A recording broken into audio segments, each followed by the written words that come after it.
ఓం శ్రీమాత్రే నమః. ముందుగా భగవద్బంధువులందరికీ నా నమస్కారములు. ఈరోజు లలితా సహస్రనామామృతంలోని 67వ శ్లోకం గురించి చెప్పుకుందాం. ఆ బ్రహ్మ కీట జననీ వర్ణాశ్రమ విధాయిని నిజజ్ఞారూప నిగమ పుణ్య ఫలప్రదా. ఆ బ్రహ్మ కీట జనని 8 అక్షరాల నామం.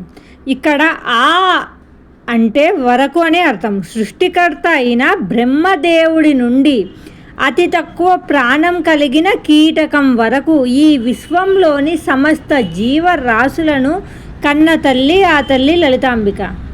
మనందరము ఒకే తల్లి బిడ్డలమని, ప్రాణులన్నిటిలోనూ ఆ దైవత్వం ఉందని ఇది గుర్తు చేస్తుంది. తదుపరి నామం 8 అక్షరాల నామం వర్ణాశ్రమ విధాయిని. అంటే సమాజ వ్యవస్థలోని 4 వర్ణాలను, మనిషి జీవితంలోని 4 ఆశ్రమాలను. ఇక్కడ 4 ఆశ్రమాలు అంటే బ్రహ్మచర్య, గృహస్థ, వానప్రస్థ, సన్యాస్త్ర నియమబద్ధం చేసినది ఆ తల్లి అని ఇక్కడ అర్థము. సృష్టిలో క్రమశిక్షణను, ధర్మాన్ని నిలబెట్టడానికి అవసరమైన నియమాలను ఏర్పాటు చేసినది ఆ పరాశక్తి అని అర్థము. తదుపరి నామం 8 అక్షరాల నామం నిజాజ్ఞ రూప నిగమ. ఇక్కడ నిగమ అంటే వేదాలు. ఆమె వేసే ఆజ్ఞలే వేదాలుగా రూపుదిద్దుకుంటున్నాయని అర్థము. వేదాలలోని ధర్మ సూక్ష్మాలు మరేవో కావు, సాక్షాత్తు అమ్మవారి ఆదేశాలే. ఆమె మాటే శాసనం. తదుపరి నామం 8 అక్షరాల నామం పుణ్య ఫలప్రద. ప్రద అంటే ఇచ్చే తల్లి. ఏమిస్తుందమ్మా? ఫలితం. వేటి ఫలితం? పుణ్య అపుణ్య. మంచి పనుల వల్ల వచ్చే పుణ్యము, చెడు పనుల వల్ల వచ్చే పాపము అంటే అపుణ్యము.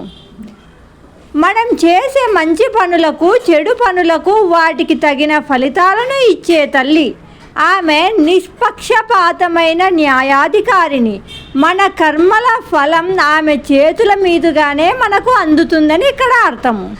మిత్రులారా, ఈ దృశ్యాన్ని గమనిస్తే మనకు ఒకటి అర్థమవుతుంది. ఇప్పుడు మనం చెప్పుకున్న శ్రీ లలితా సహస్రనామామృతంలోని ఆ బ్రహ్మ కీట జనని పుణ్య ఫలప్రద అనే శ్లోకం గురించి.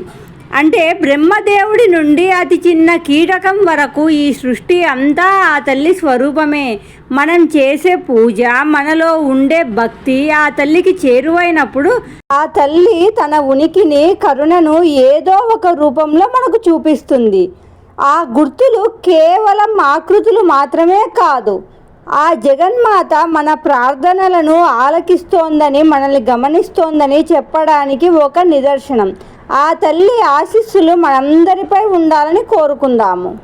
నిజజ్ఞారూప నిగమ అంటే అమ్మవారి ఆజ్ఞే వేదం, ప్రకృతి సిద్ధాంతం. ఆమె తలుచుకుంటే ఏవైనా సాధ్యమే. ఫలప్రద.